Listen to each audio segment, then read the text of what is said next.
The fork trembled in her hand before she even tasted the food, and the silence across the table felt louder than any insult could have been. In that small restaurant tucked between a pharmacy and a dry cleaner in suburban Ohio, Margaret felt her chest tighten as she realized something had already ended before it had a chance to begin. The man across from her had barely looked up from his phone, his eyes flicking over her body with a kind of casual dismissal that stung more than anger ever could. And in that moment, before he even stood up, before he reached for his coat, she felt the familiar, crushing thought settle in her mind. What if this were you, sitting here, heart open and hopeful, only to be judged by the space you took up in the chair? Margaret had spent weeks preparing for this blind date, telling herself that maybe this time would be different, that maybe the years of quiet resilience and small victories had added up to something worth being chosen for. She had chosen a floral dress that reminded her of spring mornings and courage, practiced smiling at her reflection without apology, and driven 40 minutes from her modest apartment just to prove to herself that she was still trying. The rejection came quickly and without mercy, wrapped in awkward politeness and thinly veiled discomfort, leaving her alone at the table with a half-eaten meal and a heart that suddenly felt much heavier than her body ever had. As she stared down at the white tablecloth, fighting the burn behind her eyes, memories crept in uninvited. Years earlier, she had lost her mother to illness, then her job during a round of layoffs, then the version of herself that believed love came easily to those who deserved it. She had learned to survive quietly, working 2 part-time jobs, caring for her aging father until his passing, and enduring the endless advice from strangers who thought her body was a problem to be solved.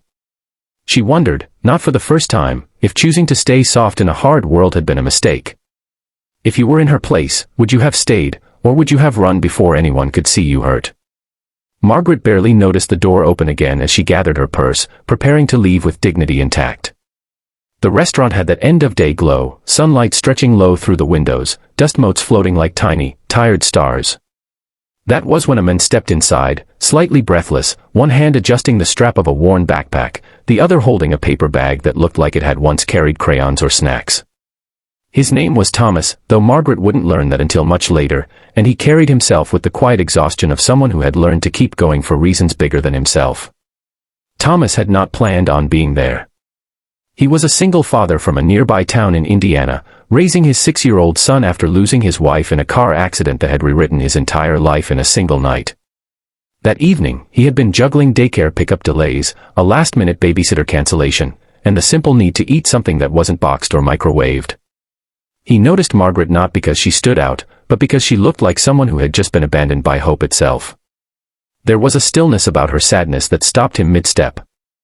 Margaret felt his presence before she saw him, a subtle shift in the air, a sense that she was no longer invisible.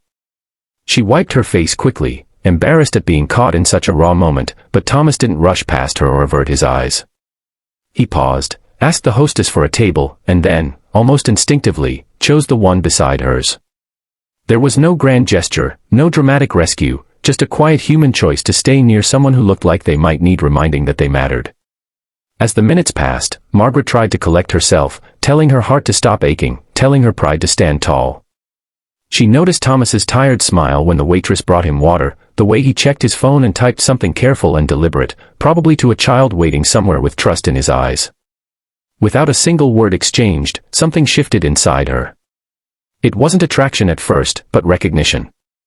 The kind that comes when you realize someone else knows what it is to lose and still show up anyway. Life had taught Thomas to see beyond surfaces. He had learned that grief didn't care about appearances, that love didn't arrive packaged perfectly, and that strength often looked like vulnerability on an ordinary Tuesday evening.